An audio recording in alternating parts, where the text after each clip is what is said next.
Bonjour à tous et bienvenue sur YouTube TV. YouTube est une plateforme en ligne de partage de vidéos qui a su se démarquer au fil des années, tant par sa contenance que sa forme. Si vous êtes ici, j'imagine que vous le savez.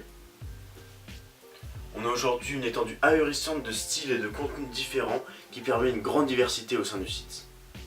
Sans oublier que YouTube veut promouvoir et mettre en avant les vidéos les plus partagées et les plus appréciées du moment. Comme en début de semaine, on avait en top tendance le résumé du match OM-PSG qui s'est tenu le dimanche 22 octobre et qui est relaté par la chaîne de la Ligue 1, Conforama. Tout comme le célèbre POPB racheté par Accor Hotel, on a ici un symbole sportif qui se retrouve à n'être finalement qu'un énorme panneau publicitaire. Parlons à présent de la vidéo. On nous résume en bref les actions clés du match qui se déroulent dans un vélodrome plein de fans de foot qui donnent une image de fair play, de tolérance et de respect envers leurs adversaires venus jouer en extérieur. N'oublions d'ailleurs pas que les supporters parisiens n'ont pas souhaité s'inviter au stade marseillais afin de laisser aux locaux le plus de place disponible.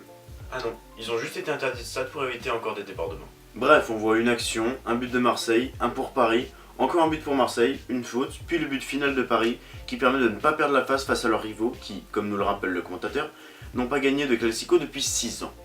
Ce qui me gêne, ce n'est pas tant la prise de position discrète du commentateur, c'est plus le chef-d'œuvre de Cavani qui va permettre d'égaliser in extremis. Car ce que montre pas, c'est ce qui a valu ce coup franc au joueur parisien qui a été victime d'une faute non montrée pendant cette vidéo.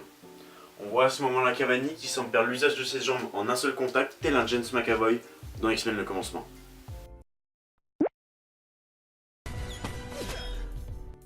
Le reste des tendances s'articule autour de putaclic classiques, d'autres retours sur le match, et quelques clowns tueurs qui persistent encore malgré que tout le monde sait que cela reste du fake.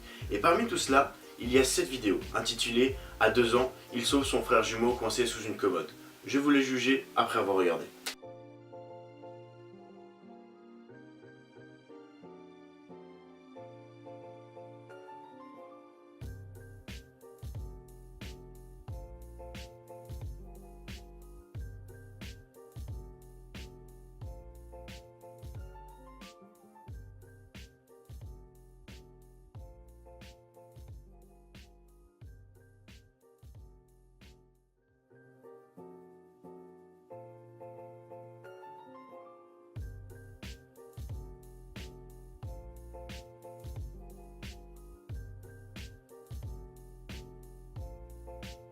Elle est sortie le 10 janvier 2017, soit 9 mois avant son passage en tendance.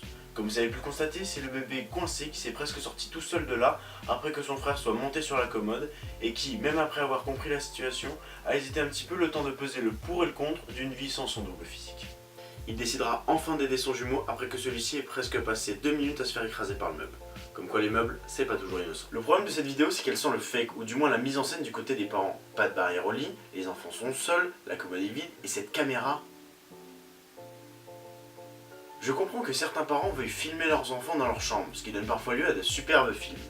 Mais sérieusement, si tu mets une caméra dans la chambre de tes enfants pour les surveiller, pourquoi tu ne filmes pas le lit là où il devrait être? En réalité, cette vidéo est issue de la chaîne Clubhouse2 qui est sur YouTube depuis 2012 et qui compte aujourd'hui 15 000 abonnés et plus de 24 millions de vues. Sans compter les comptes Instagram et Twitter des parents qui se revendiquent aujourd'hui, après un passage à la télé, comme une famille qui prône la sécurité et qui veut absolument partager son histoire miraculeuse avec tout le monde pour éviter que ce genre de drame n'arrive à une autre famille de sourds. Ah bah oui, de sourds. Que le son de la caméra soit coupé et que les parents ne la regardent pas pile à ce moment-là, ok. Mais pardon, quand on n'entend pas une commode de cette taille tomber, ni son gosse pleurer avec le poids du meuble et de son frère par-dessus, oui, là il y a des problèmes d'audition. À moins que les enfants soient seuls à la maison, laissés à leur triste sort, ce qui relève plus de la question de l'éducation que du manque d'écoute. Voilà, le premier épisode de YouTube TV est terminé, c'était un plaisir de le réaliser, j'espère qu'il vous a plu et que son concept aussi. Merci d'avoir regardé la vidéo et pour la prochaine, vous savez où me trouver.